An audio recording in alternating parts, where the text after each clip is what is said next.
Hi friends, ഏവർക്കും all PSC exam ടിപ്സിലേക്ക് ഒരിക്കൽ കൂടി സ്വാഗതം. ഇന്നത്തെ ഈ ഒരു ചെറിയ വീഡിയോ ക്ലാസ് ഞാൻ നിങ്ങൾക്ക് മുന്നിൽ പരിചയപ്പെടുത്തുന്നു. കടുപ്പമല്ല കണക്ക്. കടുപ്പമല്ല കണക്കിൽ ഇന്ന് ഞാൻ ഉൾപ്പെടുത്തിയിരിക്കുന്നത് കേരള PSC ഡിഗ്രി ലെവൽ പരീക്ഷകളിൽ മുമ്പ് ചോദിച്ചിട്ടുള്ള മാത്സ് ചോദ്യങ്ങളുടെ മൂന്നാമത്തെ ഭാഗമാണ്. ഇനി വരാൻ പോകുന്ന യൂണിവേഴ്സിറ്റി അസിസ്റ്റൻറ്റ് പരീക്ഷകൾക്കൊക്കെ ചോദിക്കാൻ സാധ്യതയുള്ള കേരള PSCയിൽ മുമ്പ് ചോദിച്ചിട്ടുള്ള ചോദ്യങ്ങളാണ് ഈ ഒരു വീഡിയോ ക്ലാസ്സിലൂടെ ഞാൻ നിങ്ങൾക്ക് മുന്നിൽ പരിചയപ്പെടുത്തുന്നത്. നമുക്ക് നോക്കാം എന്തെല്ലാം ചോദ്യങ്ങളാണ് ഇതിനു മുമ്പ് കേരള PSCയിൽ മാത്സ് എന്ന് പറയുന്ന ഭാഗത്ത് ചോദിച്ചിട്ടുള്ളതെന്നും എങ്ങനെ അവയുടെ ഉത്തരത്തിലേക്ക് എത്താമെന്നും.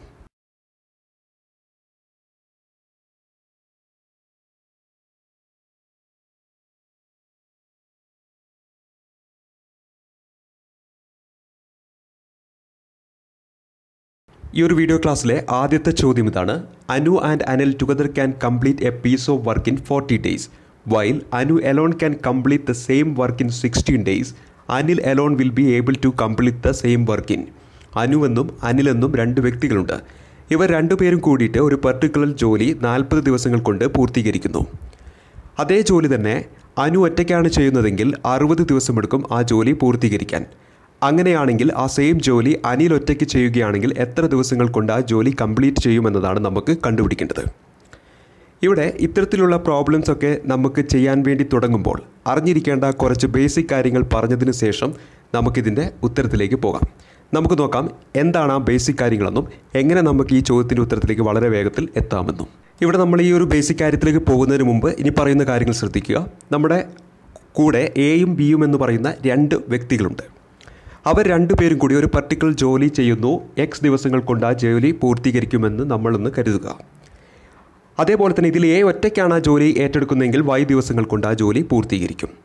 നമുക്ക് കണ്ടുപിടിക്കേണ്ടത് ബി എത്ര ദിവസങ്ങൾ കൊണ്ട് ആ ജോലി പൂർത്തീകരിക്കും എന്നതാണെങ്കിൽ അവിടെ നമ്മൾ കോമൺ ആയിട്ട് ഉപയോഗിക്കുന്ന ഒരു ഇക്വേഷൻ ഓർത്ത് വെക്കുക. B = XY / X - Y.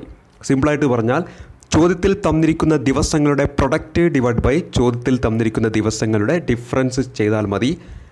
നമുക്ക് കണ്ടുപിടിക്കേണ്ടത് ഏത് വ്യക്തി എത്ര ദിവസങ്ങൾ കൊണ്ട് ഒരു ജോലി പൂർത്തീകരിക്കുന്നതെന്നതാണോ ആ ജോലി പൂർത്തീകരിക്കുന്ന ദിവസം കിട്ടാനായിട്ട്.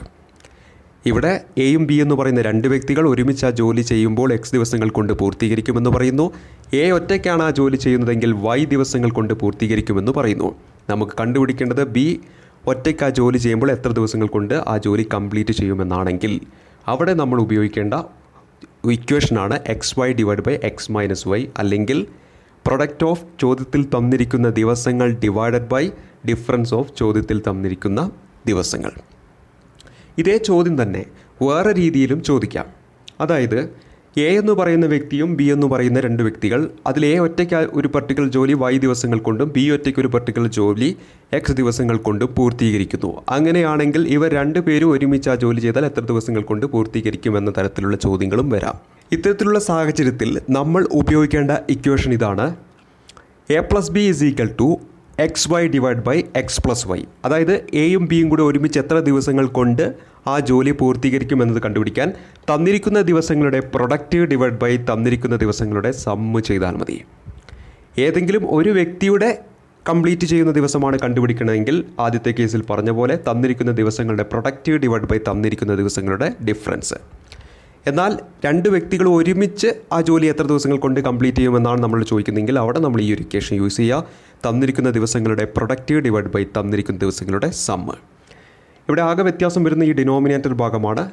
ഇവിടെ ഡിഫറൻസ് എടുക്കുന്നു, ഇവിടെ നമ്മൾ സം എടുക്കുന്നു. അത് ഓർത്ത് വെക്കാൻ ഇത്രയും കാര്യം ഓർത്ത് വെച്ചാൽ മതി. ടോട്ടൽ നമുക്ക് എത്ര ദിവസം എന്നറിയാം, ഒരു വ്യക്തിയുടെ ദിവസം എത്ര എന്നും അറിയാം. സിമ്പിളായിട്ട് മറ്റേ വ്യക്തി എത്ര ദിവസങ്ങൾ കൊണ്ട് ചെയ്യുമെന്ന് നമ്മൾ കോമൺ ആയിട്ട് ചിന്തിച്ചു കഴിഞ്ഞാൽ എങ്ങനെയാണ്, മൊത്തത്തിൽ നിന്നും നമുക്ക് അറിയുന്ന വ്യക്തിയുടെ അത് കുറയ്ക്കുകയാണ് ചെയ്യുക. അതിൽ നിന്നും നമുക്ക് ഈ ഭാഗം ഓർത്ത് വെക്കുക. ഇവിടെ എന്താണ്, രണ്ട് വ്യക്തികളുടെയാണ് ചോദിക്കുന്നത്. ഓരോ സെപ്പറേറ്റ് ആയിട്ടുള്ള വ്യക്തികളുടെ കാര്യങ്ങൾ നമുക്ക് അറിയാമെങ്കിൽ നമ്മൾ എങ്ങനെയാണ് ടോട്ടൽ കണ്ടുപിടിക്കുക, രണ്ടും കൂടെ ആഡ് ചെയ്യുക. അങ്ങനെ നമ്മൾ ഈ ഡിനോമിനേറ്റർ ഭാഗം ഓർത്ത് വെക്കുക. ഇവിടുത്തെ രണ്ട് സാഹചര്യങ്ങൾ ഒരിക്കൽ കൂടി പറയാം. എ എന്ന് പറയുന്നതും ബി എന്ന് പറയുന്ന രണ്ട് വ്യക്തികളുണ്ട്. ഇവർ രണ്ടു പേരും കൂടിയിട്ട് ഒരു പർട്ടിക്കുലർ ജോലി X ദിവസങ്ങൾ കൊണ്ട് പൂർത്തീകരിക്കുന്നു എന്ന് നമ്മൾ എടുക്കുന്നു. എ ഒറ്റയ്ക്ക് ആ ജോലി Y ദിവസങ്ങൾ കൊണ്ടാണ് പൂർത്തീകരിക്കുന്നതെന്നും എടുത്തു കഴിഞ്ഞാൽ ബി എത്ര ദിവസങ്ങൾ കൊണ്ട് ആ സെയിം ജോലി പൂർത്തീകരിക്കുമെന്ന് കണ്ടുപിടിക്കാൻ ഉപയോഗിക്കുന്ന ഇക്വേഷനാണ് XY / X - Y. അതായത് ചോദ്യത്തിൽ തന്നിരിക്കുന്ന ദിവസങ്ങളുടെ പ്രൊഡക്റ്റ് / ചോദ്യത്തിൽ തന്നിരിക്കുന്ന ദിവസങ്ങളുടെ ഡിഫറൻസ്. രണ്ടാമത്തെ കേസിൽ രണ്ട് വ്യക്തികൾ സെപ്പറേറ്റ് ആയിട്ട് ആ ജോലി പൂർത്തീകരിക്കുന്ന ദിവസങ്ങളുടെ എണ്ണം തന്നു, എക്സ് എന്നും അതുപോലെ തന്നെ വൈ എന്നും. അങ്ങനെയാണെങ്കിൽ രണ്ടുപേരും ഒരുമിച്ച് ആ ജോലി എത്ര ദിവസങ്ങൾ കൊണ്ട് പൂർത്തീകരിക്കുമെന്നാണ് നമുക്ക് കണ്ടുപിടിക്കണമെങ്കിൽ അവിടെ ഉപയോഗിക്കേണ്ട ഇക്വേഷൻ ഇതാണ്, X Y divide by X plus Y. അതായത് തന്നിരിക്കുന്ന ദിവസങ്ങളുടെ പ്രൊഡക്റ്റ് ഡിവൈഡ് ബൈ തന്നിരിക്കുന്ന ദിവസങ്ങളുടെ സമ്മ് ചെയ്താൽ മതി. നമ്മുടെ ചോദ്യത്തിൽ ഒന്നാമത്തെ കേസ് പ്രകാരമാണ് നമ്മുടെ ചോദ്യം പോകുന്നത്. നമ്മളിവിടെ ഉപയോഗിക്കേണ്ട ഇക്വേഷനും X Y divide by X minus Y എന്ന് പറയുന്ന ഇക്വേഷനാണ്. ഇനി നമുക്ക് ഈ ഒരു ഇക്വേഷൻ ഉപയോഗിച്ച് എങ്ങനെ നമ്മുടെ ആ ചോദ്യത്തിൻ്റെ ഉത്തരത്തിലേക്ക് എത്താമെന്ന് നോക്കാം. നമ്മൾ നമ്മുടെ ചോദ്യത്തിലേക്ക് തിരിച്ചു വരികയാണ്. നമ്മൾ ചോദ്യത്തിൽ പറഞ്ഞത് അനിലെന്നും അനു എന്നും രണ്ട് വ്യക്തികൾ 40 ദിവസങ്ങളുടെ ഒരു പെർട്ടിക്കുലർ ജോലി കംപ്ലീറ്റ് ചെയ്യുന്നു. അതേപോലെ അനു ഒറ്റയ്ക്ക് 60 ദിവസം. അങ്ങനെയാണെങ്കിൽ അനിൽ ഒറ്റയ്ക്ക് ആ ജോലി എത്ര ദിവസം കൊണ്ട് പൂർത്തീകരിക്കുമെന്നാണ് നമുക്ക് കണ്ടുപിടിക്കേണ്ടത്. ഇവിടെ നമ്മൾ ഉപയോഗിക്കേണ്ട ഇക്വേഷൻ ഇതാണ്, X Y divide by X minus Y. നമ്മൾ ഒന്നാമത്തെ കേസിൽ പറഞ്ഞ ഇക്വേഷനാണ് ഇവിടെ ഉപയോഗിക്കേണ്ടത്. ഇവിടെ എക്സിൻ്റെ സ്ഥാനത്തും വൈൻ്റെ സ്ഥാനത്തും തന്നിരിക്കുന്ന ദിവസങ്ങളുടെ വാല്യൂ സബ്സ്റ്റിറ്റ്യൂട്ട് ചെയ്യുക. ഞാനിവിടെ എക്സിൻ്റെ സ്ഥാനത്ത് 16 എന്നും വൈൻ്റെ സ്ഥാനത്ത് 14 എന്നുമാണ് എടുക്കുന്നത്. അത് സബ്സ്റ്റിറ്റ്യൂട്ട് ചെയ്ത് കഴിഞ്ഞാൽ നമ്മുടെ ഇക്വേഷൻ ഇങ്ങനെയായി മാറും, 16 × 40 ഡിവൈഡ് ബൈ 60 മൈനസ് 40. എക്സിൻ്റെ സ്ഥാനത്ത് 16 കൊടുത്തു, വൈൻ്റെ സ്ഥാനത്ത് 14 കൊടുത്തു, ഇവിടെ 16 മൈനസ് 14 ചെയ്തു. ഇത് സോൾവ് ചെയ്ത് കഴിഞ്ഞാൽ നമുക്ക് കിട്ടും 2400/20 എന്ന് കിട്ടും. ഇതൊന്നും കൂടെ സോൾവ് ചെയ്ത് കഴിഞ്ഞാൽ നമുക്ക് 120 ദിവസം എന്ന് കിട്ടും. അതായത് അനിൽ ഒറ്റയ്ക്ക് ആ ജോലി പൂർത്തീകരിക്കാൻ എടുക്കുന്ന ദിവസങ്ങളുടെ എണ്ണമാണ് 120. അതായത് തന്നിരിക്കുന്ന ഓപ്ഷൻ ബി ആണ് നമ്മുടെ ഉത്തരമായിട്ട് വരുന്നത്. ഇത്തരത്തിലുള്ള ചോദ്യങ്ങൾ ചെയ്യുമ്പോൾ നമുക്ക് ആ കൺസെപ്റ്റ് ആദ്യം തന്നെ മനസ്സിലാക്കി വെക്കണം. ആ കൺസെപ്റ്റ് അറിയാമെങ്കിൽ നമുക്ക് വളരെ പെട്ടെന്ന് തന്നെ ഉത്തരത്തിലേക്ക് എത്തുവാനും പറ്റും. അപ്പോൾ ഇവിടെ നമ്മൾ ഉപയോഗിച്ച equation X Y divide by X minus Y എന്നതാണ്. രണ്ടാമത്തെ കേസിൽ നമ്മൾ പറഞ്ഞ equation X Y divide by X plus Y എന്നതുമാണ്. ആ ഇക്വേഷൻ നമ്മൾ ഉപയോഗിക്കാനുള്ള സാഹചര്യം എടുത്ത് വെക്കുക. ഇവിടെ നമ്മൾ ഉപയോഗിച്ചത് ഏതെങ്കിലും ഒരു വ്യക്തിയുടെ സെപ്പറേറ്റ് ആയിട്ട് എത്ര ദിവസങ്ങൾ കൊണ്ട് പൂർത്തീകരിക്കുമെന്ന് കാണാൻ പറയുമ്പോഴാണ് നമ്മൾ X Y divide by X minus Y. എന്നാൽ രണ്ട് പേരും ഒരുമിച്ച് എത്ര ദിവസങ്ങൾ കൊണ്ട് ആ ജോലി പൂർത്തീകരിക്കുമെന്നാണ് നമുക്ക് കണ്ടുപിടിക്കണമെങ്കിൽ അവിടെ X Y divide by X plus Y എന്നാണ് വരിക. X Y divide by X plus Y എന്നാണ് വരിക. അതായത് തന്നിരിക്കുന്ന ദിവസങ്ങളുടെ പ്രൊഡക്റ്റ് ഡിവൈഡ് ബൈ തന്നിരിക്കുന്ന ദിവസങ്ങളുടെ സമ്മ് ചെയ്താൽ മതി രണ്ട് പേരും ഒരുമിച്ച് എത്ര ദിവസങ്ങൾ കൊണ്ട് ആ ജോലി പൂർത്തീകരിക്കുമെന്ന്. ഇവിടെ ഈ ചോദ്യം നമ്മൾ ഈ ഒരു ഇക്വേഷൻ ഉപയോഗിച്ച് ചെയ്തപ്പോൾ ഉത്തരമായി കിട്ടിയത് ഓപ്ഷൻ ബി 120 ഡേയ്സ് എന്നതാണ്. ഈ പറഞ്ഞ കാര്യങ്ങളൊക്കെ മനസ്സിലായി വിചാരിക്കുന്നു. ഇനി നമുക്ക് അടുത്ത ചോദ്യത്തിലേക്ക് പോകാം. ഈ ഒരു വീഡിയോ ക്ലാസ്സിലെ അടുത്ത ചോദ്യം ഇതാണ്, at what angle the hand of a clock are inclined at 50 minutes past 5 എന്നതാണ് നമ്മുടെ ചോദ്യം. ഇവിടെ 5:15 ആകുമ്പോൾ നമ്മുടെ ഹവർ ഹാൻഡും മിനിറ്റ് ഹാൻഡും തമ്മിലുള്ള കോണളവ് എത്ര എന്നാണ് നമുക്ക് കണ്ടുപിടിക്കേണ്ടത്. ഈ ഒരു ചോദ്യത്തിലേക്ക് പോകും മുമ്പ് നമുക്കിവിടെ ഡയറക്റ്റ് 5:15 എന്ന് തരാതെ ഇവിടെ ഇങ്ങനെയാണ് തന്നിരിക്കുന്നത്, 50 minutes past 5 എന്നാണ് തന്നിരിക്കുന്നത്.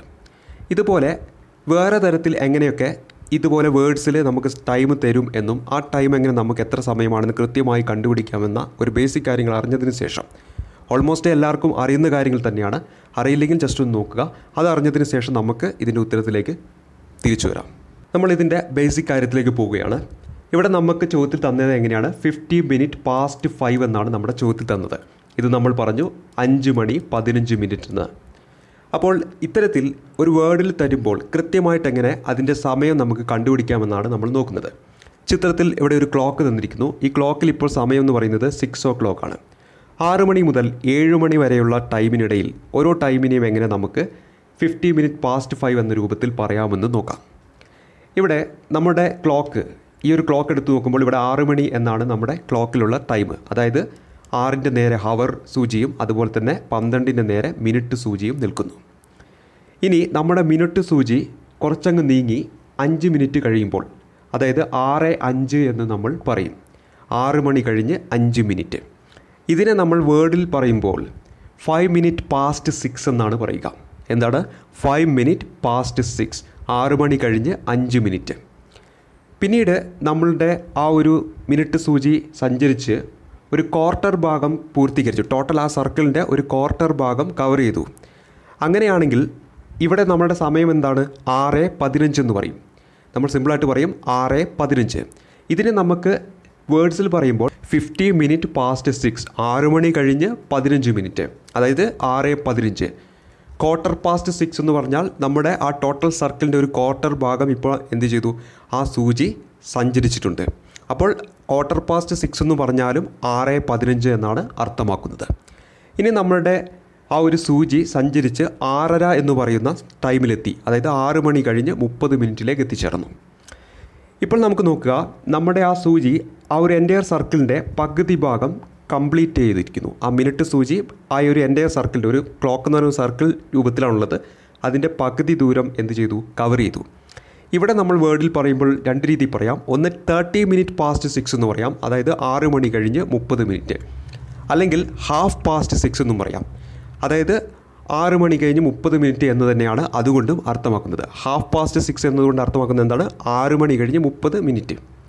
അതായത് ആ ഒരു സൂചി ഇപ്പോൾ ആ ഒരു ടോട്ടൽ സർക്കിളിൻ്റെ ഹാഫ് ഭാഗം ഇപ്പോൾ എന്ത് ചെയ്തിട്ടുണ്ട്? കവർ ചെയ്തിട്ടുണ്ട്. സോ 6:30 എന്നും പറയാം, അല്ലെങ്കിൽ 30 minutes past 6 എന്നും പറയാം. അപ്പോൾ നമ്മൾ 6 o'clock എന്ന് ഇവിടെ പറഞ്ഞു. ആ സൂചി ഈ ഒരു പൊസിഷനിൽ എത്തിയപ്പോൾ നമ്മൾ 5 minutes past 6 എന്നും പറഞ്ഞു. ഇവിടെ അതിൻ്റെ ക്വാർട്ടർ ഭാഗം സഞ്ചരിച്ച്, അതായത് 6:15 എത്തിയപ്പോൾ അതിന് നമ്മൾ 50 minutes past 6 എന്ന് പറഞ്ഞു, അല്ലെങ്കിൽ 6:15 എന്നും പറയാം. അതുപോലെ തന്നെ 6:30 നമ്മൾ 30 minutes past 6 എന്നും പറഞ്ഞു, അല്ലെങ്കിൽ 6:30 എന്നും പറയാം. അതായത് നമ്മളിപ്പോൾ ഈ ഒരു ക്ലോക്കിൻ്റെ 6 മണി മുതൽ 7 മണി വരെയുള്ള സമയം എടുക്കുകയാണെങ്കിൽ ആ ഒരു മണിക്കൂറിൻ്റെ പകുതി ഭാഗം കഴിഞ്ഞു. അതായത് അരമണിക്കൂറോളം ഇവിടെ കംപ്ലീറ്റ് ചെയ്തു. ഇനി അവശേഷിക്കുന്ന അരമണിക്കൂറുണ്ട് 7 മണിയിലേക്ക് എത്താനായിട്ട്. അപ്പോൾ നമ്മുടെ കൈവശമുണ്ടായിരുന്ന ഇത്രയും ഭാഗം നമ്മളിപ്പോൾ കഴിഞ്ഞിരിക്കുന്നു. ഇനി ഇതിന് ശേഷം വരുന്ന ഇത്രയും ഭാഗത്തുള്ള സമയങ്ങളെ എങ്ങനെ പറയാമെന്ന് നോക്കാം. ആദ്യമായിട്ട് നമ്മളുടെ സൂചി സഞ്ചരിച്ചുകൊണ്ട് 6:35 എത്തിച്ചു. അതായത് നമ്മൾ സാധാരണ പറയും 6:35 അല്ലെങ്കിൽ 6 മണി 35 മിനിറ്റ്. ഇതിനെ നമ്മൾ ഈ വേർഡിൻ്റെ രൂപത്തിൽ പറഞ്ഞാൽ 25 minutes to 7 എന്നാണ് പറയുക. എന്താണ്? 25 minutes to 7. 25 minutes to 7 എന്ന് പറയുമ്പോൾ നമ്മൾ ഇവിടം വരെ ഉപയോഗിച്ചത് പാസ്റ്റാണ്, നമ്മൾ ഇവിടം വരെ ഉപയോഗിച്ചത് ടു ആണ്. ഈ ഡിഫറൻസ് ഓർത്ത് വെക്കുക. ഇവിടെ നമ്മൾ പാസ്റ്റ് എന്ന് പറയുന്ന ടേം ഉപയോഗിച്ചു, ഇവിടെ നമ്മൾ ടു എന്ന് പറയുന്ന ടേം ഉപയോഗിച്ചു. 25 minutes to 7 എന്ന് പറഞ്ഞാൽ 7 മണിയാകാൻ 25 മിനിറ്റും കൂടെ ഉണ്ട്. അല്ലെങ്കിൽ സിമ്പിളായിട്ട് നമ്മൾ ആ സമയം ഏതെന്ന് പറയാം? 6:35 എന്ന് പറയാം. ഇനി നമ്മളുടെ മിനിറ്റ് സൂചി സഞ്ചരിച്ച് 6:45 ആകുമ്പോൾ നമ്മൾ അതിനെ പറയുന്നത് 6:45 അല്ലെങ്കിൽ 50 minutes to 7 എന്നും പറയാം. 6:45 എന്നതുകൊണ്ട് അർത്ഥമാക്കാൻ 7 മണിയാകാൻ ഇനി ഒരു ക്വാർട്ടറും കൂടെ ബാക്കിയുണ്ട്, അല്ലെങ്കിൽ 50 മിനിറ്റ് കഴിഞ്ഞാൽ 7 മണിയാകും. അപ്പോൾ ഇവിടെ നമ്മൾ പ്രധാനമായിട്ട് ഓർത്തിരിക്കേണ്ടത് ആദ്യത്തെ അരമണിക്കൂറിൽ, ഒരു മണിക്കൂറിൽ ആദ്യത്തെ അരമണിക്കൂറിനെ റെപ്രസെൻ്റ് ചെയ്യുന്നത് ഈ പാസ്റ്റ് എന്ന് പറയുന്ന ടേം കൊണ്ടാണ്. തുടർന്നുള്ള അരമണിക്കൂറിനെ റെപ്രസെൻ്റ് ചെയ്യുന്നത് ടു എന്ന് പറയുന്ന ഈ ടേം കൊണ്ടാണ്. അപ്പോൾ ഓർക്കുക, 5 minutes past 6 എന്ന് പറഞ്ഞിട്ടുണ്ടെങ്കിൽ 6 മണി കഴിഞ്ഞ് 5 മിനിറ്റ്, അല്ലെങ്കിൽ 6:05 എന്ന് പറയാം. അതേപോലെ തന്നെ 6:15 50 minutes past 6 അല്ലെങ്കിൽ 6:15 എന്നും പറയും. അതേപോലെ തന്നെ 6:30 30 minutes past 6 എന്നും പറയാം, അല്ലെങ്കിൽ 6:30 എന്നും പറയും. അതിനുശേഷം ഇപ്പോൾ അരമണിക്കൂർ കഴിഞ്ഞിരിക്കുന്നു. തുടർന്നുള്ള അരമണിക്കൂറിൽ നമ്മൾ ഉപയോഗിക്കുന്ന ടേം ടു ആണ്. അതിനു മുമ്പ് വരെ നമ്മൾ ഉപയോഗിച്ചത് പാസ്റ്റാണ്. അതായത് 6:35 നമ്മൾ പറയും 25 minutes to 7 എന്ന് പറയും. അതുപോലെ തന്നെ 6:45 എന്നും പറയാം, അല്ലെങ്കിൽ 50 minutes to 7 എന്ന് പറയും. എന്തിനാണ്? 6:45. ഇത്തരത്തിൽ നമുക്ക് അറിയില്ലെങ്കിൽ ജസ്റ്റ് ഒന്ന് ഓർത്ത് വെക്കുക. എല്ലാവർക്കും അറിയുന്ന കാര്യം തന്നെയാണ്, ജസ്റ്റ് അറിയാൻ വേണ്ടി ഒന്ന് പറഞ്ഞു എന്ന് മാത്രമേ ഉള്ളൂ. ഈ കാര്യങ്ങൾ അറിഞ്ഞെങ്കിൽ മാത്രമേ ഇത്തരത്തിലുള്ള വേർഡ്സുകൾ നമ്മുടെ ക്വസ്റ്റ്യനിലൊക്കെ വരുമ്പോൾ നമുക്ക് ഉത്തരത്തിലേക്ക് വളരെ പെട്ടെന്ന് എത്താൻ പറ്റുകയുള്ളൂ. ഇവിടെ ജസ്റ്റ് ഓർത്ത് വെക്കേണ്ടത് ഈ പാസ്റ്റും അതുപോലെ തന്നെ ഈ ടൂവും തമ്മിലുള്ള വ്യത്യാസമാണ്. അത് രണ്ട് എപ്പോഴാണ് ഉപയോഗിക്കുന്നത് എന്ന കാര്യം ഓർത്ത് വെക്കുക. അപ്പോൾ ഈ പറഞ്ഞ കാര്യങ്ങളൊക്കെ മനസ്സിലായി വിചാരിക്കുന്നു. നമ്മുടെ ചോദ്യത്തിലേക്ക് തിരിച്ചു വരാം. നമ്മുടെ ചോദ്യത്തിലേക്ക് നമുക്ക് തിരിച്ചു വരുമ്പോൾ നമുക്ക് കണ്ടുപിടിക്കേണ്ടത് 5:15 എന്ന് പറയുന്ന സമയമാകുമ്പോൾ ഹവർ സൂചിയും മിനിറ്റ് സൂചിക്കും ഇടയിലുള്ള കോണളവ് എത്ര എന്നാണ് നമുക്ക് കണ്ടുപിടിക്കേണ്ടത്. ഇത്തരത്തിലൊരു ചോദ്യം നമുക്ക് ലഭിക്കുമ്പോൾ രണ്ട് രീതിയിൽ നമുക്ക് ഉത്തരത്തിലേക്ക് എത്താം. ഒന്ന്, നമ്മൾ ചിത്രം വരച്ചുകൊണ്ട് കൺസെപ്റ്റ് മനസ്സിലാക്കിക്കൊണ്ട് ഉത്തരത്തിലേക്ക് എത്താം. രണ്ടാമത്, നമുക്കൊരു ഫോർമുല അപ്ലൈ ചെയ്ത് ഡയറക്റ്റ് നമുക്ക് തന്നിരിക്കുന്ന വാല്യൂസ് അതിൽ സബ്സ്റ്റിറ്റ്യൂട്ട് ചെയ്തുകൊണ്ട് ഉത്തരത്തിലേക്ക് എത്താൻ പറ്റും. നമ്മളിവിടെ രണ്ട് രീതിയിലൂടെ നമുക്ക് നോക്കാം. ആദ്യമായിട്ട് ചിത്രം വരച്ചുകൊണ്ട് എങ്ങനെ ഉത്തരത്തിലേക്ക് എത്താമെന്ന് നോക്കാം. എന്തെങ്കിലും കാരണം കൊണ്ട് നമ്മളവിടെ ഫോർമുല മറന്നു പോയിട്ടുണ്ടെങ്കിൽ ഈ കൺസെപ്റ്റ് അറിയാമെങ്കിൽ നമുക്ക് വളരെ പെട്ടെന്ന് അതിൻ്റെ ഉത്തരത്തിലേക്ക് എത്തുകയും ചെയ്യാം. അപ്പോൾ നമ്മുടെ കൈവശം ഒരു ക്ലോക്ക് ഉണ്ട്. ആ ക്ലോക്കിൽ ഇപ്പോൾ ടൈം എന്ന് പറഞ്ഞാൽ 5:15 ആണ്. അതായത് ഹവർ സൂചി 5ൻ്റെ നേരെയും മിനിറ്റ് സൂചി 3ൻ്റെ നേരെയുമാണെന്ന് സങ്കല്പിക്കുക. നമുക്കറിയാം ഓരോ 5 മിനിറ്റ് എന്ന് പറയുന്നത് എത്ര ഡിഗ്രിയാണ് നമ്മൾ പഠിച്ചിട്ടുണ്ട്? 30 ഡിഗ്രി ആണെന്ന് പഠിച്ചിട്ടുണ്ട്. ഈ മിനിറ്റ് സൂചി ഓരോ 5 മിനിറ്റും കവർ ചെയ്യുന്നത് 30 ഡിഗ്രിയാണ്. അങ്ങനെ 3 മുതൽ 4 വരെ ഒരു 30 ഡിഗ്രി ഉണ്ട്, 4 മുതൽ 5 വരെ വേറൊരു 30 ഡിഗ്രി ഉണ്ട്. അങ്ങനെ ടോട്ടൽ ഇപ്പോൾ ഇതിനിടയിൽ 60 ഡിഗ്രി ഉണ്ട്. ഈ 30ഉം കൂട്ടി 60 ഡിഗ്രി ഉണ്ട്. ഇനി നമ്മളൊരു കാര്യം ഓർക്കുക, 5:15 എന്ന് പറയുന്ന സമയത്ത് ഒരു കാരണവശാലും ഈ ഒരു ഹവർ സൂചി 5ൻ്റെ നേരെയായിരിക്കില്ല സ്ഥിതി ചെയ്യുക. 5ൻ്റെയും 6ൻ്റെയും ഇടയിലായിരിക്കും സ്ഥിതി ചെയ്യുക. അതായത് ഈ ഒരു പൊസിഷനിലായിരിക്കും സ്ഥിതി ചെയ്യുക. അപ്പോൾ നമുക്ക് ഈ 60ൻ്റെ കൂടെ ഈ ഒരു ചെറിയ ആംഗിളും കൂടെ ആഡ് ചെയ്തെങ്കിൽ മാത്രമേ 5:15 എന്ന് പറയുന്ന സമയത്ത് ഈ ഒരു ഹവർ സൂചിയും മിനിറ്റ് സൂചിക്കും ഇടയിലുള്ള ആംഗിൾ കിട്ടുള്ളൂ. ഈ ഒരു ചെറിയ ആംഗിൾ കണ്ടുപിടിക്കാൻ വളരെ സിമ്പിളാണ്. നമ്മുടെ ചോദ്യത്തിൽ തന്നിരിക്കുന്ന മിനിറ്റിൻ്റെ പകുതി എടുത്താൽ മതി നമുക്കിവിടെ ആംഗിൾ കിട്ടാൻ. അതായത് 15/2 ചെയ്താൽ കിട്ടുന്ന 7.5 ആയിരിക്കും ഈ ഒരു ചോദ്യത്തിൽ ഈ ഒരു ചെറിയ ആംഗിൾ എന്ന് പറയുന്നത്. അപ്പോൾ 5:15 എന്ന് പറയുന്ന സമയത്ത് ഈ ഒരു ഹവർ സൂചിയും ഈ ഒരു മിനിറ്റ് സൂചിക്കും ഇടയിലുള്ള ആംഗിൾ എന്ന് പറഞ്ഞാൽ ഈ ഒരു വലിയ ആംഗിൾ ആയിരിക്കും. അതായത് ഈ 60ഉം ഈ ഒരു 7.5ഉം കൂട്ടുന്നതായിരിക്കും. 60 + 7.5 ചെയ്തിട്ടുണ്ടെങ്കിൽ നമുക്ക് 67.5 എന്ന് കിട്ടും. അതായത് 5:15 എന്ന് പറയുന്ന സമയത്ത് ഹവർ സൂചിക്കും മിനിറ്റ് സൂചിക്കും ഇടയിലുള്ള ആംഗിൾ 67.5 ആണ്. ഈ വാല്യൂക്ക് കറസ്പോണ്ടിങ് ആയിട്ടുള്ള വാല്യൂ എവിടെയാണോ നമ്മൾ ഓപ്ഷനിലുള്ളത് അതാണ് നമ്മുടെ ഉത്തരം. ഇവിടെ ഓപ്ഷൻ ഡി ആണ് നമ്മുടെ ഉത്തരം വരിക. 67.5 ഡിഗ്രി എന്നതാണ് നമ്മുടെ ഉത്തരമായിട്ട് വരിക. ഇവിടെ നമ്മൾ ഒരു പിക്ചർ വരച്ചുകൊണ്ട് നമ്മൾ ആ കൺസെപ്റ്റ് മനസ്സിലാക്കിക്കൊണ്ടാണ് നമ്മൾ മുന്നോട്ട് പോയത്. ഇവിടെ എന്താണ് നമ്മൾ പറഞ്ഞത്? 5:15 എന്ന് പറയുന്ന സമയത്ത് ആദ്യം നമ്മൾ 5നും 3നും ഇടയിലാണെന്ന് നമ്മൾ സങ്കല്പിച്ചു. അതേപോലെ തന്നെ ഓരോ 5 മിനിറ്റ് എന്ന് പറയുന്നത് 30 ഡിഗ്രിയാണ്. അങ്ങനെ ടോട്ടൽ 5നും 3നും ഇടയിൽ ഇപ്പോൾ 60 ഡിഗ്രി ഉണ്ട്. പക്ഷേ 5:15 ആകുമ്പോൾ ഹവർ സൂചി നിലകൊള്ളുക 5ൻ്റെയും 6ൻ്റെയും ഇടയിൽ ഈ ഒരു പൊസിഷനിലായിരിക്കും. അപ്പോൾ ഈ ഒരു ചെറിയ ആംഗിളും കൂടെ ഈ 60ൻ്റെ കൂടെ ആഡ് ചെയ്താൽ കിട്ടുന്നതാണ് നമ്മുടെ കറക്റ്റ് ആയിട്ടുള്ള ആൻസർ. ഈ ചെറിയ ആംഗിൾ കിട്ടാൻ തന്നിരിക്കുന്ന മിനിറ്റിൻ്റെ പകുതി എടുത്താൽ മതി. അതായത് ഇവിടെ 7.5 എന്ന് നമുക്ക് ലഭിച്ചു. ഈ 60ൻ്റെ കൂടെ 7.5 കൂടെ ആഡ് ചെയ്ത് 67.5 എന്ന് കിട്ടുന്നു. അതായത് 5:15 ആകുമ്പോൾ ഹവർ സൂചിയും മിനിറ്റ് സൂചിക്കും ഇടയിലുള്ള ആംഗിൾ എന്ന് പറഞ്ഞാൽ 67.5 ആണ്. അതിന് കറസ്പോണ്ടിങ് ആയിട്ട് വാല്യൂ ഓപ്ഷനിലുള്ളത് 67.5 ഡിഗ്രി എന്നതാണ്. ഇവിടെ ഉത്തരമായിട്ട് വരുന്നത് ഓപ്ഷൻ ഡി ആണ്. ഇനി നമുക്ക് ഈ ചോദ്യം എങ്ങനെ ഒരു ഇക്വേഷൻ ഉപയോഗിച്ച് ചെയ്യാമെന്ന് നോക്കാം. ഈ ചോദ്യം തന്നെ നമ്മൾ എങ്ങനെയാണ് ഒരു ഇക്വേഷൻ ഉപയോഗിച്ചിട്ട് അതിൻ്റെ ഉത്തരത്തിലേക്ക് എത്തുക എന്ന് നമുക്ക് നോക്കാം. ഇവിടെ അറിഞ്ഞിരിക്കേണ്ട ഇക്വേഷൻ ഇതാണ്. 30h - 11/2 m എന്നതാണ് നമ്മുടെ ഇക്വേഷൻ. h എന്നതുകൊണ്ട് അർത്ഥമാക്കുന്നത് ഹവർ എന്നാണ്. m എന്നതുകൊണ്ട് അർത്ഥമാക്കുന്നത് മിനിറ്റ് എന്നാണ്. അതായത് നമ്മുടെ ചോദ്യത്തിൽ 2:15 എന്ന് പറയുമ്പോൾ 2 മണിക്കൂർ 15 മിനിറ്റ് എന്നാണ് പറയുക. ഹവറിൻ്റെ സ്ഥാനത്ത് നമ്മൾ സബ്സ്റ്റിറ്റ്യൂട്ട് ചെയ്യുക ഈ രണ്ടും. അതുപോലെ തന്നെ 15 എന്നത് മിനിറ്റിൻ്റെ സ്ഥാനത്ത്, അതായത് ഈ എമ്മിൻ്റെ സ്ഥാനത്തും സബ്സ്റ്റിറ്റ്യൂട്ട് ചെയ്തുകൊണ്ട് നമുക്ക് വളരെ പെട്ടെന്ന് തന്നെ 2:15 എന്ന് പറയുന്ന സമയമാണ് ചോദിക്കുന്നതെങ്കിൽ ഹവർ സൂചിയും മിനിറ്റ് സൂചിക്കും ഇടയിലുള്ള കോണളവ് നമുക്ക് ഈ ഒരു ഇക്വേഷൻ ഉപയോഗിച്ച് വളരെ പെട്ടെന്ന് കണ്ടുപിടിക്കാം. നമ്മുടെ ചോദ്യത്തിൽ തന്നിരിക്കുന്നത് 5:15 എന്ന് പറയുന്ന ടൈമാണ്. അതായത് 5 മണിക്കൂർ 15 മിനിറ്റ് എന്ന് നമുക്കെടുക്കാം. ഇവിടെ എച്ചിൻ്റെ സ്ഥാനത്ത് സബ്സ്റ്റിറ്റ്യൂട്ട് ചെയ്യുക 5 ആണ്. എമ്മിൻ്റെ സ്ഥാനത്ത് സബ്സ്റ്റിറ്റ്യൂട്ട് ചെയ്യുക 15 എന്നാണ്.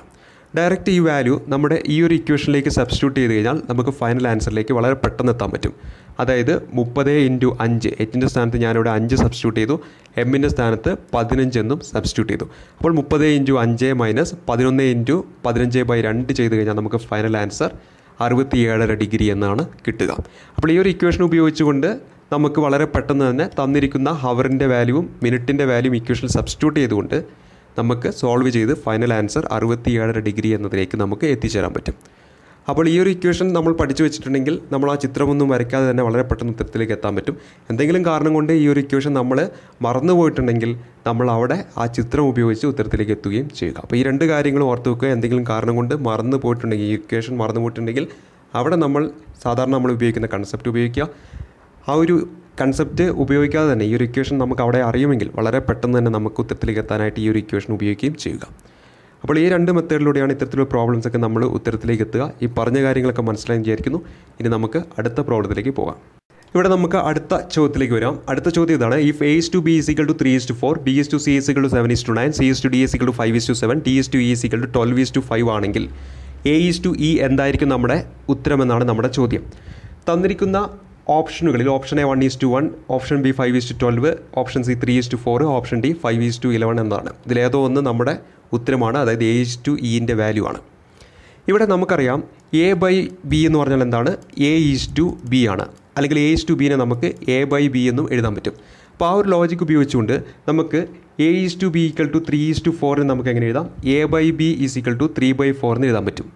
അതുപോലെ B/C = 7:9 നമുക്ക് എഴുതാം. B/C = 7/9 എന്നും എഴുതാൻ പറ്റും. അതേപോലെ C/D = 5:7 നമുക്ക് എങ്ങനെ എഴുതാം? C/D = 5/7 എന്ന് എഴുതാം. അതുപോലെ D/E = 12:5 നമുക്ക് എങ്ങനെ എഴുതാം? D/E = 12/5 എന്നും എഴുതാൻ പറ്റും. ഇനി നമുക്ക് ഈ ഒരു ഭാഗം എടുക്കുക. അതായത് A/B, B/C, C/D, D/E എന്നതിനെടുത്ത് പരസ്പരം മൾട്ടിപ്പിൾ ചെയ്ത് കഴിഞ്ഞാൽ നമുക്ക് എന്താണ് അവിടെ ഉത്തരം കിട്ടുക എന്ന് നോക്കാം. അതായത് A/B × B/C × C/D × D/E ചെയ്ത് കഴിഞ്ഞാൽ ഈ ബിയും ഈ ബിയും പരസ്പരം എന്ത് ചെയ്യും? ക്യാൻസലായി പോവും. ഈ സിയും ഈ സിയും ക്യാൻസലായി പോവും. അതുപോലെ ഈ ഡിയും ഈ ഡിയും എന്ത് ചെയ്യും? ക്യാൻസലാവും. തുടർന്ന് നമുക്ക് അവിടെ അവശേഷിക്കുക ന്യൂമറേറ്ററിലെ എയും ഡിനോമിനേറ്ററിലെ ഇയും മാത്രമാണ്. അതായത് A/E എന്നതാണ് അവശേഷിക്കുക. അതായത് ഇതിനെ നമുക്ക് എന്തെന്ന് പറയാം? A/E എന്ന് നമുക്ക് പറയാൻ പറ്റും. അതായത് തന്നിരിക്കുന്ന ഈ റേഷ്യോ 3:4, 7:9, 5:7, 12:5 എന്നതിനെ നമ്മൾ എഴുതി 3/4, 7/9, 5/7, 12/5 എന്ന് എഴുതി. ഇതിനെയെല്ലാം നമ്മൾ ഒരുമിച്ച് മൾട്ടിപ്ലൈ ചെയ്തിട്ടുണ്ടെങ്കിൽ നമുക്ക് കിട്ടുന്ന ഉത്തരമെന്ന് പറഞ്ഞാൽ A/E തുല്യമായിരിക്കും. അപ്പോൾ നമുക്കിവിടെ 3/4 ഇൻറ്റു 7/9 ഇൻറ്റു 5/7 ഇൻറ്റു 12/5 ചെയ്താൽ കിട്ടുന്ന ഉത്തരമെന്തോ അതാണ് A/E എന്ന നമ്മുടെ ഫൈനൽ ആൻസർ എന്ന കാര്യത്തിലേക്ക് നമുക്ക് എത്തിച്ചേരാൻ പറ്റും. നമുക്കിവിടെ ഈ 3 ഈ 9-ൽ 3 വട്ടം പോകും. ഈ 4ഉം 3ഉം കൂടെ മൾട്ടിപ്ലൈ ചെയ്താൽ 12 കിട്ടും. അതായത് ഇവിടുത്തെ ഈ 12ഉമായിട്ട് ക്യാൻസലാവും. ഈ 7ഉം നമുക്കിവിടെ വെട്ടിപ്പോകും. 5ഉം വെട്ടിപ്പോകും. അതായത് ന്യൂമറേറ്ററിലുള്ള എല്ലാ സംഖ്യയും വെട്ടിപ്പോയി. ഇനി ന്യൂമറേറ്ററിൽ 1 ആണ് അവശേഷിക്കുക, ഡിനോമിനേറ്ററിലും 1 ആണ് അവശേഷിക്കുക. അതായത് നമ്മുടെ ഫൈനൽ ആൻസർ എന്ന് പറഞ്ഞാൽ ഇവിടെ നമുക്ക് 1/1 എന്നാണ് കിട്ടുക. അതെന്ന് പറഞ്ഞാൽ എന്താണ്? 1:1 എന്ന് എഴുതാം. അതായത് A/E തുല്യമാണ്. അതായത് നമുക്ക് A/E എന്ന് പറയുന്നത് എന്താണ്? 1/1 എന്ന് കിട്ടി. അതായത് A/E എന്ന് പറഞ്ഞാൽ അപ്പോൾ എന്താണ്? 1:1 ആണ്. അതായത് ഇവിടെ ഉത്തരമായിട്ട് വരുന്നത് ഓപ്ഷൻ എ ആണ് നമ്മുടെ ആൻസറായിട്ട് വരിക. അപ്പോൾ നമ്മളിവിടെ ആദ്യം ചെയ്തത് നമ്മൾ A/B into B/C into C/D into D/E നമ്മളെടുത്ത് ചെയ്തിട്ടുണ്ടെങ്കിൽ നമുക്ക് കിട്ടുക A/E എന്ന് പറയുന്നതാണ്. അതായത് A/E വാല്യൂ ആണ് കിട്ടുക എന്ന നിഗമനത്തിലേക്ക് നമ്മൾ ആദ്യം എത്തിച്ചേർന്നു. അതിനുശേഷം ഈ 3/4ഉം 7/9ഉം 5/7ഉം 12/5ഉം പരസ്പരം മൾട്ടിപ്ലൈ ചെയ്തപ്പോൾ നമുക്ക് 1/1 എന്ന് കിട്ടി. അതായത് A/E എന്നതിന് തുല്യമാണ് 1/E. അതിൽ നിന്ന് നമുക്കറിയാം A/E എന്ന് പറഞ്ഞാൽ എന്താണ്? A/E ആണ്. 1/1 എന്ന് പറഞ്ഞാൽ എന്താണ്? 1:1 ആണ്. അതായത് A/E എന്ന് പറയുന്നത് എന്തിനോട് ഈക്വലാണ്? 1:1 ഈക്വലാണ് എന്നതിലേക്ക് എത്തിച്ചേരുന്നു. 1:1 എന്ന് പറയുന്ന ഓപ്ഷൻ നമുക്ക് തന്നിരിക്കുന്ന ഓപ്ഷൻ എ ആണ്. നമ്മുടെ ഈ ഒരു ചോദ്യത്തിൻ്റെ ഉത്തരമായിട്ട് വരുന്നത് ഓപ്ഷൻ എ ആണെന്നതിലേക്ക് നമ്മൾ എത്തിച്ചേർന്നു. ഈ പറഞ്ഞ കാര്യങ്ങളൊക്കെ മനസ്സിലായി വിചാരിക്കുന്നു. ഇനി നമുക്ക് അടുത്ത ചോദ്യത്തിലേക്ക് പോകാം. നമ്മുടെ അടുത്ത ചോദ്യം ഇതാണ്. Let A + B + C = 13, A² + B² + C² = 69, then AB + BC + CA എന്താണെന്നാണ് നമുക്ക് കണ്ടുപിടിക്കേണ്ടത്. ഇവിടെ ഇത്തരത്തിലൊരു പ്രോബ്ലം നമുക്ക് കിട്ടുമ്പോൾ നമുക്ക് തന്നിരിക്കുന്ന വാല്യൂസ് എന്തൊക്കെയാണെന്ന് നോക്കാം. A + B + C വാല്യൂ തന്നിട്ടുണ്ട്. A² + B² + C² വാല്യൂ തന്നിട്ടുണ്ട്. നമുക്ക് കണ്ടുപിടിക്കേണ്ടത് ഇതാണ്. അപ്പോൾ നമുക്ക് A + B + C അതുപോലെ തന്നെ A² + B² + C² എന്നീ ടേമുകളുള്ള ഒരു ഇക്വേഷൻ നമ്മൾ എന്ത് ചെയ്യണം? ഫോം ചെയ്യണം. അതോടൊപ്പം തന്നെ ആ ഇക്വേഷനിൽ AB + BC + CA എന്ന് പറയുന്ന ടേമും ഉണ്ടായിരിക്കണം. അപ്പോൾ ഈ 3 കാര്യങ്ങളും നമ്മൾ ഫോം ചെയ്യുന്ന ഇക്വേഷനിൽ ഉണ്ടെങ്കിൽ മാത്രമേ നമുക്ക് അതിൻ്റെ ഉത്തരത്തിലേക്ക് എത്താൻ പറ്റൂ. കാരണം ഈ 2 ടേം ഉണ്ടെന്ന് പറയാൻ കാരണം നമുക്ക് തന്നിരിക്കുന്ന വാല്യൂസ്, അതായത് ഉത്തരത്തിലേക്ക് എത്തുവാനുള്ള ലിങ്കിങ് ഫാക്ടർ എന്ന് പറഞ്ഞാൽ ഈ 2 വാല്യൂ ആണ്, 13ഉം 69ഉമാണ്. പിന്നെ നമുക്ക് കണ്ടുപിടിക്കേണ്ട AB + BC + CA എന്നതാണ്. അപ്പോൾ അതുണ്ടെങ്കിൽ മാത്രമേ നമുക്ക് ആ ഒരു വാല്യൂ കണ്ടുപിടിക്കാനും പറ്റുള്ളൂ. അപ്പോൾ നമുക്ക് ഇവിടെ സ്ക്വയർ ആണ് ഇവിടെ തന്നിരിക്കുന്നത്. A², B² C² എന്നാണ് തന്നിരിക്കുന്നത്. നമ്മൾ കൊച്ചു ക്ലാസ്സിലൊക്കെ പഠിച്ച ഒരു ഇക്വേഷനാണ് A + B + C ഹോൾ² എന്നാൽ എന്താണ് നമ്മൾ പഠിച്ചിട്ടുണ്ട്. എന്താണ്? A² + B² + C² + 2AB + 2AC + 2BC എന്നാണ് വരിക. അതിൽ 2നെ കോമൺ ആയതുകൊണ്ട് പുറത്തോട്ട് എടുത്തപ്പോൾ ഇങ്ങനെ വന്നു. 2 × AB + AC + BC എന്നതിലേക്ക് നമ്മൾ എത്തിച്ചേരുന്നു. അതായത് നമ്മുടെ ചോദ്യത്തിൽ തന്നിരിക്കുന്ന A + B + C എന്ന് പറയുന്ന ഭാഗം ഇവിടെയുണ്ട്. A² + B² + C² എന്ന് പറയുന്ന ഭാഗവും ഇവിടെയുണ്ട്. നമുക്ക് കണ്ടുപിടിക്കേണ്ട AB + AC + BC എന്ന് പറയുന്ന ആ ഒരു ഭാഗം കൂടിയുണ്ട്. അപ്പോൾ ഇത്തരത്തിലൊരു ചോദ്യം നമുക്ക് ആദ്യം ലഭിക്കുമ്പോൾ നമുക്ക് ഉത്തരത്തിലേക്ക് എത്തുവാൻ വേണ്ടി തന്നിരിക്കുന്ന ലിങ്കിങ് ഫാക്ടറുകളായ A + B + C = 13, അതുപോലെ A² + B² + C² = 69 എന്നിവ ഉൾപ്പെടുന്ന ഒരു ഇക്വേഷൻ നമ്മൾ ആദ്യം ഫോം ചെയ്യണം. അതിലെന്തും കൂടെ വേണം? നമുക്ക് കണ്ടുപിടിക്കേണ്ട ഈ ഒരു ഭാഗം കൂടി ഉൾപ്പെട്ടിരിക്കണം. നമ്മളിവിടെ സ്ക്വയർ ആണ് തന്നിരിക്കുന്നതുകൊണ്ട് ഈ ഒരു ഭാഗത്തെ നമ്മൾ ജസ്റ്റ് ഒന്ന് സ്ക്വയർ ചെയ്ത് കഴിഞ്ഞാൽ നമ്മൾ കൊച്ചു ക്ലാസ്സിലൊക്കെ പഠിച്ച A² + B² + C² + 2 × AB + AC + BC എന്ന് പറയുന്ന ഈ ഒരു ഇക്വേഷനിലേക്ക് നമുക്ക് എത്തിച്ചേരാൻ പറ്റും. ഇവിടെ നമുക്ക് ചോദ്യത്തിൽ തന്നിരിക്കുന്ന A + B + C ഉണ്ട്, അതുപോലെ തന്നെ A² + B² + C² ഉണ്ട്, AB + AC + BC എന്ന് നമ്മളെ കണ്ടുപിടിക്കേണ്ട ഭാഗവും ഉണ്ട്. ഇനി ഡയറക്റ്റ് നമ്മൾ തന്നിരിക്കുന്ന വാല്യൂസ് ഈ 13ഉം 69ഉം നമ്മുടെ ഇക്വേഷനിലേക്ക് സബ്സ്റ്റിറ്റ്യൂട്ട് ചെയ്യുക. അതായത് A + B + C ഹോൾ² ഭാഗത്ത് 13 കൊടുക്കുക. അതുപോലെ തന്നെ ഈ ഒരു ഭാഗത്ത് A² + B² + C² ഭാഗത്ത് നമ്മൾ 69 എന്ന് സബ്സ്റ്റിറ്റ്യൂട്ട് ചെയ്യുക. അപ്പോൾ നമ്മുടെ ഇക്വേഷൻ ഇങ്ങനെ മാറും. 13² = 69 + 2 × AB + AC + BC എന്ന് കിട്ടും. ഇനി ഈ ഒരു ഇക്വേഷൻ സോൾവ് ചെയ്ത് ഇതിൻ്റെ വാല്യൂ നമുക്ക് കണ്ടുപിടിച്ചാൽ മതി. അതാണ് നമുക്ക് കണ്ടെത്തേണ്ടതും. അതായത് 13² എന്ന് പറഞ്ഞാൽ നമുക്കറിയാം 169 ആണ്. ഈ 69 ഈ ഒരു ഭാഗത്തേക്ക് വരുമ്പോൾ -69 എന്നതാകും. ഈ 2 എന്ന് പറയുന്നത് ഈ ഒരു ഭാഗത്തേക്ക് വരുമ്പോൾ ഡിവൈഡഡ് ബൈ 2 എന്നായി മാറും. അതായത് AB + AC + BC എന്ന് പറയുന്നത് എന്താണ്? 169 മൈനസ് 69/2 എന്നാണ്. ഇത് സോൾവ് ചെയ്താൽ കിട്ടുന്ന ഉത്തരമെന്തോ അതാണ് നമ്മുടെ ഉത്തരമായിട്ട് വരിക. 169 മൈനസ് 69 ചെയ്താൽ നമുക്കിവിടെ 100 എന്ന് കിട്ടും. 100/2 ചെയ്താൽ നമുക്ക് 50 എന്ന് കിട്ടും. അതായത് AB + BC + CA വാല്യൂ എന്ന് പറയുന്നത് 50 ആണ്. ഇവിടെ ഓപ്ഷൻ ബി ആണ് നമ്മുടെ ഉത്തരമായിട്ട് വരുന്നത്. അതായത് നമുക്കിവിടെ തന്നിരിക്കുന്ന നമുക്ക് ഉത്തരത്തിലേക്ക് എത്തുവാനുള്ള ലിങ്കിങ് ഫാക്ട് എന്ന് പറഞ്ഞാൽ ഈ 13ഉം ഈ 69ഉമാണ്. അതുകൊണ്ട് തന്നെ നമ്മൾ ഫോം ചെയ്യുന്ന ഇക്വേഷനിൽ ഈ A + B + C എന്ന് പറയുന്ന ടേമും വേണം, A² + B² + C² എന്ന് പറയുന്ന ടേമും വേണം. നമുക്ക് കണ്ടുപിടിക്കേണ്ട AB + BC + CA എന്ന ടേമും വേണം.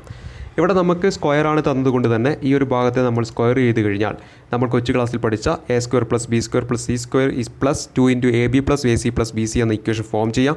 ഇതിൽ നമുക്ക് A + B + C ഭാഗമുണ്ട്, A² + B² + C² എന്ന് പറയുന്ന ഭാഗമുണ്ട്, കണ്ടുപിടിക്കേണ്ട ഭാഗമുണ്ട്. ഡയറക്റ്റ് നമുക്ക് തന്നിരിക്കുന്ന വാല്യൂസ് അവിടെ സബ്സ്റ്റിറ്റ്യൂട്ട് ചെയ്ത് സോൾവ് ചെയ്ത് നമ്മൾ AB + BC + CA ഉത്തരത്തിലേക്ക് എത്തുന്നു. ഉത്തരം നമുക്ക് 50 എന്ന് കിട്ടുന്നു. തന്നിരിക്കുന്ന ഓപ്ഷൻ ബി ആണ് നമ്മുടെ ഉത്തരമായിട്ട് വരുന്നത്. ഈ പറഞ്ഞ കാര്യങ്ങളൊക്കെ മനസ്സിലായി വിചാരിക്കുന്നു. ഇനി നമുക്ക് അടുത്ത ചോദ്യത്തിലേക്ക് പോകാം. ഈ ഒരു വീഡിയോ ക്ലാസ്സിലെ അടുത്ത ചോദ്യം ഇതാണ്. Juice is sold in an aluminium can of cylindrical shape that measures 6 inches in height and 2 inches in diameter. How many cubic inches of juice are contained in a full can approximately എന്നതാണ് നമുക്ക് കണ്ടുപിടിക്കേണ്ടത്. അതായത് ഇവിടെ നമ്മുടെ കൈവശം ഒരു ക്യാനുണ്ട്. ക്യാനിൻ്റെ shape എന്ന് പറയുന്നത് സിലിണ്ടറിക്കൽ ഷേപ്പാണ് എന്ന കാര്യം ഓർക്കുക. നമ്മുടെ കൈവശം ഒരു ക്യാനുണ്ട്. ആ ക്യാനിൻ്റെ ഷേപ്പ് എന്ന് പറയുന്നത് ഒരു സിലിണ്ടറിക്കൽ ഷേപ്പാണെന്ന് ക്വസ്റ്റ്യനിൽ തന്നിരിക്കുന്നു. ഈ ഒരു ക്യാനിൻ്റെ ഹൈറ്റ് തന്നിരിക്കുന്നു 6 inches എന്ന്. ഈ ഒരു ക്യാനിൻ്റെ ഹൈറ്റ് തന്നിരിക്കുന്നു 6 inches എന്നും ഡയമീറ്റർ തന്നിരിക്കുന്നു 2 inches എന്നും. ആ ക്യാനിൻ്റെ ഡയമീറ്റർ നമുക്ക് തന്നിരിക്കുന്നു 2 inches എന്നും തന്നിരിക്കുന്നു. നമ്മുടെ കൈവശം ഒരു സിലിണ്ടറിക്കൽ ഷേപ്പുള്ള ഒരു ക്യാനുണ്ട്. ക്യാനിൻ്റെ ഹൈറ്റ് 6, ഡയമീറ്റർ 2. നമുക്ക് കണ്ടുപിടിക്കേണ്ടത് ഈ ഒരു ക്യാനിൽ എത്ര ക്യൂബിക് ഇഞ്ചസ് ജ്യൂസ് കൊള്ളുമെന്നാണ് നമുക്ക് കണ്ടുപിടിക്കേണ്ടത്. ഇവിടെ ഇത്തരത്തിലൊരു ടാങ്കോ അല്ലെങ്കിൽ ഒരു ക്യാനോ ഒക്കെ നമുക്ക് തരുമ്പോൾ അതിലെത്ര ലിറ്റർ വാട്ടർ കൊള്ളും അല്ലെങ്കിൽ എത്ര ലിറ്റർ ജ്യൂസ് കൊള്ളും എന്നൊക്കെ ചോദിക്കുമ്പോൾ തന്നിരിക്കുന്ന ആ ഷേപ്പിൻ്റെ വോളിയം എത്രയാണോ അത്രയും ലിറ്റർ അതിലെന്ത് കൊള്ളും, വാട്ടറോ അല്ലെങ്കിൽ ജ്യൂസോ കൊള്ളുമെന്ന കാര്യം ഓർക്കുക. അതായത് ഇവിടെ the amount of juice contain in the can is equal to volume of the can. ആ ഒരു ക്യാനിൽ ഉൾക്കൊള്ളുന്ന ജ്യൂസിൻ്റെ അളവെന്ന് പറഞ്ഞാൽ ആ ക്യാനിൻ്റെ വോളിയത്തിന് തുല്യമായിരിക്കും, ആ ക്യാനിൻ്റെ വ്യാപ്തത്തിന് തുല്യമായിരിക്കും എന്ന കാര്യം ഓർത്ത് വെക്കുക. ഇവിടെ നമ്മുടെ ചോദ്യത്തിൽ തന്നിരിക്കുന്ന ക്യാൻ ഒരു സിലിണ്ടറിക്കൽ ഷേപ്പ് ആയതുകൊണ്ട് തന്നെ നമ്മുടെ ക്യാനിൻ്റെ വോളിയം എന്ന് പറയുന്നത് സിലിണ്ടറിൻ്റെ വോളിയത്തോട് ഈക്വലായിരിക്കും. നമുക്ക് തന്നിരിക്കുന്ന ക്യാൻ എന്ന് പറയുന്നത് ഒരു സിലിണ്ടറിക്കൽ ഷേപ്പാണ്. അതുകൊണ്ട് തന്നെ ഈ ക്യാനിൻ്റെ വോളിയം സിലിണ്ടറിൻ്റെ വോളിയമായ πr²h ഈക്വലാണ്. സിലിണ്ടറിൻ്റെ വോളിയം കണ്ടുപിടിക്കാനുള്ള സൂത്രവാക്യമാണ് πr²h. ഇതിൽ h എന്ന് പറഞ്ഞാൽ ഹൈറ്റ്, r എന്ന് പറഞ്ഞാൽ റേഡിയസ്, π എന്ന് പറഞ്ഞാൽ ഒരു കോൺസ്റ്റൻ്റ് ആണ്. അതിൻ്റെ വാല്യൂ നമ്മൾ പഠിച്ചിട്ടുണ്ട്. അപ്പോൾ ഇവിടെ ഈ ഒരു ഇക്വേഷൻ നമ്മൾ ചെയ്യുമ്പോൾ കാൽക്കുലേഷൻ എളുപ്പമാക്കാൻ വേണ്ടി പൈൻ്റെ വാല്യൂ നമ്മൾ 22/7 എന്ന് നമ്മൾ ചൂസ് ചെയ്യുന്നു. 22/7 എന്ന് തന്നെയാണ് 3.14 ആണെന്ന കാര്യം ഓർക്കുക. നമ്മളിത് കാൽക്കുലേഷൻ എളുപ്പമാക്കാൻ വേണ്ടി 22/7 ചൂസ് ചെയ്യുന്നു. ഇവിടെ നമുക്ക് റേഡിയസ് എന്ന് പറഞ്ഞാൽ എന്താണ്, ഈ ഡയമീറ്ററിൻ്റെ പകുതിയാണ്. അതായത് ഇവിടെ ആറിൻ്റെ വാല്യൂ എന്ന് പറഞ്ഞാൽ 2ൻ്റെ പകുതിയായ 1 എന്ന് കിട്ടും. ഹൈറ്റ് നമ്മൾ ക്വസ്റ്റ്യനിൽ തന്നിരിക്കുന്നു 6 എന്ന്. അപ്പോൾ എച്ചിൻ്റെ സ്ഥാനത്ത് നമുക്ക് 6 എന്നും സബ്സ്റ്റിറ്റ്യൂട്ട് ചെയ്യാൻ പറ്റും. അപ്പോൾ നമുക്കിപ്പോൾ പൈൻ്റെ വാല്യൂ ഉണ്ട്, റേഡിയസിൻ്റെ വാല്യൂ ഉണ്ട്, ഹൈറ്റിൻ്റെ വാല്യൂ ഉണ്ട്. ഈ ഒരു ഇക്വേഷനിലേക്ക് നമ്മൾ ഡയറക്റ്റ് സബ്സ്റ്റിറ്റ്യൂട്ട് ചെയ്യുക. അപ്പോൾ വോളിയത്തിൻ്റെ ഇക്വേഷനിലേക്ക് തന്നിരിക്കുന്ന വാല്യൂ സബ്സ്റ്റിറ്റ്യൂട്ട് ചെയ്താൽ പൈൻ്റെ സ്ഥാനത്ത് 22/7 സബ്സ്റ്റിറ്റ്യൂട്ട് ചെയ്യുക. ഇവിടെ ആറിൻ്റെ സ്ഥാനത്ത് 1 കൊടുക്കുന്നു. ഇവിടെ r² എന്നാണ്. 1ൻ്റെ സ്ക്വയർ എടുത്തു കഴിഞ്ഞാൽ നമുക്ക് 1 എന്ന് തന്നെയാണ് കിട്ടുക. എച്ചിൻ്റെ സ്ഥാനത്ത് 6 എന്നും സബ്സ്റ്റിറ്റ്യൂട്ട് ചെയ്യുക. 22/7 × 1 × 6 ചെയ്ത് കഴിഞ്ഞാൽ നമുക്ക് 132/7 എന്ന് കിട്ടും. ഇത് ചെയ്ത് കഴിഞ്ഞാൽ നമുക്ക് 80.8 ക്യൂബിക് ഇഞ്ചസ് എന്ന് കിട്ടും. അതായത് ഈ ഒരു ക്യാനിൻ്റെ വോളിയം നമുക്ക് 80.8 എന്ന് കിട്ടി. അത്രയും തന്നെയാണ് അതിൽ ഉൾക്കൊള്ളുന്ന ജ്യൂസിൻ്റെ അളവും എന്ന് നമുക്ക് നിഗമനത്തിലേക്ക് എത്തിച്ചേരാൻ പറ്റും. അതായത് 80.8 എന്ന് പറയുന്ന ഓപ്ഷൻ സി ആണ്. നമ്മുടെ ഉത്തരം എന്ന് പറയുന്നത് ഓപ്ഷൻ സി ആണ്. അപ്പോൾ അതിൽ ഉൾക്കൊള്ളുന്ന ക്യൂബിക് ഇഞ്ചസ് ഓഫ് ജ്യൂസ് എന്ന് പറയുന്നത് 18.8 ക്യൂബിക് ഇഞ്ചസ് ആണെന്ന കാര്യത്തിലേക്ക് നമുക്ക് എത്തിച്ചേരാൻ പറ്റും. അപ്പോൾ ഇത്തരത്തിലൊരു ചോദ്യം നമുക്ക് ലഭ്യമാകുമ്പോൾ നമുക്ക് അതിൽ ഉൾക്കൊള്ളുന്ന ജ്യൂസിൻ്റെ അളവ് അല്ലെങ്കിൽ ഒരു വാട്ടറിൻ്റെ അളവൊക്കെയാണ് ചോദിക്കുന്നതെങ്കിൽ തന്നിരിക്കുന്ന ആ ഷേപ്പിൻ്റെ വോളിയം എത്രയാണോ അതിനോട് ഈക്വലായിരിക്കും അതിൽ ഉൾക്കൊള്ളുന്ന വാട്ടറിൻ്റെയോ അല്ലെങ്കിൽ ജ്യൂസിൻ്റെയോ ഒക്കെ അളവ് എന്ന് പറയുന്നത്. ഇവിടെ നമുക്ക് തന്നിരിക്കുന്ന ക്യാൻ എന്ന് പറയുന്നത് സിലിണ്ടറിക്കൽ ഷേപ്പാണ്. സിലിണ്ടറിൻ്റെ വോളിയത്തിനോട് തുല്യമായിരിക്കും അതിൽ ഉൾക്കൊള്ളുന്ന ജ്യൂസ് എന്ന് പറയുന്നത്. സിലിണ്ടറിൻ്റെ വോളിയം കണ്ടുപിടിക്കാനുള്ള സൂത്രവാക്യം ഓർക്കുക, πr²h. നമുക്ക് തന്നിരിക്കുന്ന വാല്യൂ ആയ പൈൻ്റെയും ആറിൻ്റെയും എച്ചിൻ്റെയും വാല്യൂ ഡയറക്റ്റ് ഈ ഇക്വേഷനിലേക്ക് സബ്സ്റ്റിറ്റ്യൂട്ട് ചെയ്ത് ഫൈനൽ ആൻസർ 18.8 ക്യൂബിക് ഇഞ്ചസ് എന്നതിലേക്ക് നമ്മൾ എത്തിച്ചേരുന്നു. ഇവിടെ ഓപ്ഷൻ സി ആണ് നമ്മുടെ ഉത്തരമായിട്ട് വരുന്നത്. നമ്മുടെ ഉത്തരം ഓപ്ഷൻ സി 80.8 ക്യൂബിക് ഇഞ്ചസ്. അപ്പോൾ ഈ പറഞ്ഞ കാര്യങ്ങളൊക്കെ മനസ്സിലായി വിചാരിക്കുന്നു. അപ്പോൾ ഇത്രയും ചോദ്യങ്ങളാണ് ഇന്നത്തെ ഈ ഒരു വീഡിയോ ക്ലാസ്സിൽ ഉൾപ്പെടുത്തിയിരിക്കുന്നത്. ഈ പറഞ്ഞ കാര്യങ്ങളൊക്കെ നിങ്ങൾക്ക് മനസ്സിലായി എന്ന് വിചാരിക്കുന്നു. അതോടൊപ്പം തന്നെ PSC പരീക്ഷയിൽ മുൻപ് ഡിഗ്രി ലെവൽ പരീക്ഷകളിൽ ചോദിച്ചിട്ടുള്ള ചോദ്യങ്ങളാണ് ഞാനിന്ന് ഇവിടെ എക്സ്പ്ലെയിൻ ചെയ്തത്. അതുകൊണ്ട് തന്നെ ഈ ചോദ്യം വരുന്ന യൂണിവേഴ്സിറ്റി അസിസ്റ്റൻറ്റ് പരീക്ഷകൾ ആവർത്തിച്ച് വരാനുള്ള സാധ്യതയുമുണ്ട്. ഇവിടെ ഞാൻ പറഞ്ഞ ഈ ഒരു വീഡിയോ ക്ലാസ് നിങ്ങൾക്ക് ഇഷ്ടപ്പെട്ടിട്ടുണ്ടെങ്കിൽ ഈ വീഡിയോ ഒന്ന് ലൈക്ക് ചെയ്യുക. അതോടൊപ്പം നിങ്ങളുടെ കൂട്ടുകാർക്ക് വേണ്ടി ഷെയർ ചെയ്യുകയും ചെയ്യുക. ഈ ഒരു ചാനൽ ആദ്യമായിട്ടാണ് കാണുന്നത് അല്ലെങ്കിൽ ഈ ഒരു ചാനൽ സബ്സ്ക്രൈബ് ചെയ്തിട്ടുണ്ടെങ്കിൽ ഇത്തരത്തിലുള്ള വീഡിയോസൊക്കെ തികച്ചും സൗജന്യമായി ലഭ്യമാകാൻ ഈ വീഡിയോയ്ക്ക് തൊട്ട് താഴെ കാണുന്ന സബ്സ്ക്രൈബ് ബട്ടൺ ഒന്ന് അമർത്തുക. അതിനുശേഷം ലഭ്യമാകുന്ന ബെല്ലൈക്കൺ അമർത്തിയാൽ എപ്പോഴെല്ലാമാണ് ഞങ്ങൾ ഇത്തരത്തിലുള്ള വീഡിയോസ് അപ്ലോഡ് ചെയ്യുന്നത് അപ്പോൾ തന്നെ നിങ്ങൾക്ക് അതൊരു നോട്ടിഫിക്കേഷനായിട്ട് ലഭ്യമാവുകയും ചെയ്യും. അപ്പോൾ ഇത്തരത്തിലുള്ള ക്ലാസ്സുകളിലൂടെ നമുക്ക് ഇനിയും കണ്ടുമുട്ടാം. ഇത്രയും കാലം ഞങ്ങൾക്ക് നൽകിയ എല്ലാവിധ സപ്പോർട്ടിനും എല്ലാവിധ നല്ല അഭിപ്രായങ്ങൾക്കും 1000 നന്ദി രേഖപ്പെടുത്തുന്നു. അതോടൊപ്പം തന്നെ ഈ ഒരു പ്ലാറ്റ്ഫോമിൽ ഞങ്ങൾ നിലനിർത്തുന്നത് നിങ്ങളുടെ അഭിപ്രായങ്ങളും നിങ്ങളുടെ സപ്പോർട്ടുമാണ്. അത് ഇനിയും ഞങ്ങൾ പ്രതീക്ഷിക്കുന്നു. അതോടൊപ്പം ഇത്തരത്തിലുള്ള നല്ല ചോദ്യങ്ങളുമായിട്ട് നമുക്ക് വീണ്ടും കണ്ടുമുട്ടാം. അതുവരേക്കും താങ്ക് യു.